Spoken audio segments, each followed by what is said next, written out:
महाराष्ट्र में लोकसभा चुनाव के नतीजों के साइड इफेक्ट्स दिखने लगे हैं। कल डिप्टी सीएम देवेंद्र फडणवीस ने बीजेपी के अपेक्षाकृत खराब प्रदर्शन की जिम्मेदारी लेते हुए इस्तीफे की पेशकश कर दी। तो अब बीजेपी के दूसरे बड़े नेता ये कह रहे हैं कि समीक्षा होगी, लेकिन नतीजों की जिम्मेदारी सभी मिलकर लेंगे। उधर फडणवीस के इस्तीफे की पेशकश से बाकी नेताओं पर भी दबाव बनने लगा है। ये जो हमारा महाराष्ट्र में डिबैकल हुआ है, या जो हमें एक प्रकार से हार मिली है, हमारी सीटें कम हुई है, इसकी पूरी जिम्मेदारी ये मेरी है। मैं इस जिम्मेदारी को स्वीकारता हूं।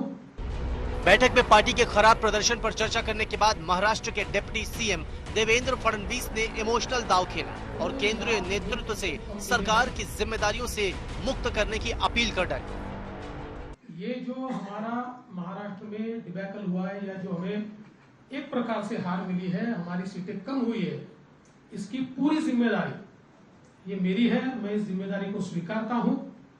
कहां कमियां रही है उसको पूरा करने की कोशिश करूंगा।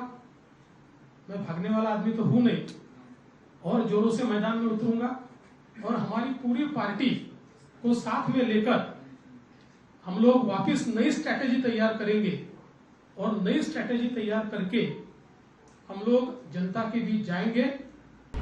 देवेंद्र फडणवीस के इस्तीफे के ऑफर की खबर जब तक सीएम एकनाथ शिंदे तक पहुंचती, वो एनडीए की बैठक के लिए दिल्ली पहुंच चुके थे। उन्होंने मुंबई फोन घुमाया और डिप्टी सीएम से बात करके उन्हें समझाया बुझाया। बहुत अच्छे नेता है और महाराष्ट्र को उनकी जरूरत है, और ऐसे बिल्कुल नहीं है कि जो पार्लियामेंट इलेक्शन में होता है तो वैसा ही रिजल्ट विधानसभा में आता है। देवेंद्र फडणवीस के इस्तीफे के ऑफर से महाराष्ट्र बीजेपी में हड़कंप मचा। राज्य में पार्टी के अध्यक्ष ने कहा कि खराब प्रदर्शन की जिम्मेदारी सभी की है। जवाबदारी सभी की होती है चुनाव में, कि हमारे सारे टीम है, सबकी जवाबदारी है। अकेले की देवेंद्र की जवाबदारी नहीं है, हमारी सबकी जवाबदारी है कि पूरा टीम को साथ लेकर काम करना। अब रही बात बने रहने की, वो 100% बने रहेंगे, 100% सरकार में रहेंगे, और ऐसे सरकार में रह के भी संगठन का काम कर सकते हैं। ऐसा नहीं है कि सरकार में है तो संगठन का काम नहीं, वैसे भी वो काम करते हैं। उनकी क्षमता बहुत ज्यादा है। हमने उनको यही कहा है कि आपकी क्षमता दोनों तरफ काम करने की है। सरकार में भी आप काम करिए और संगठन को ज्यादा से ज्यादा समय दीजिए नेता करके।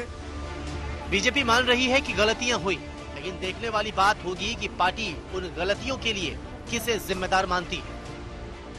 इस नतीजों की सारी जिम्मेदारी फडणवीस ने ली और फडणवीस ने अपना रेजिग्नेशन ऑफर किया है और कहा है कि वो अपना सारा ध्यान पार्टी को देना चाहते हैं। साथ ही फडणवीस ने यह भी कहा कि कहीं ना कहीं उनके जो अलायंस पार्टनर है, यानी कि शिवसेना और एनसीपी के साथ तालमेल सही नहीं बैठा और ऑपोजिशन को ठीक से वो काउंटर नहीं कर पाए, जिसके वजह से ऐसे नतीजे सामने आए हैं। अब देखना होगा कि क्या इन सारी समस्याओं को बीजेपी और उनके अलायंस पार्टनर सुलझा पाते हैं, क्योंकि बस अब से कुछ ही महीनों में महाराष्ट्र में असेंबली इलेक्शंस होने हैं, जिसका सीधा असर उन चुनाव के नतीजों पर भी पड़ सकता है। कैमरा पर्सन सिद्धेश के साथ सौरभ वक्तानिया, मुंबई, आज तक।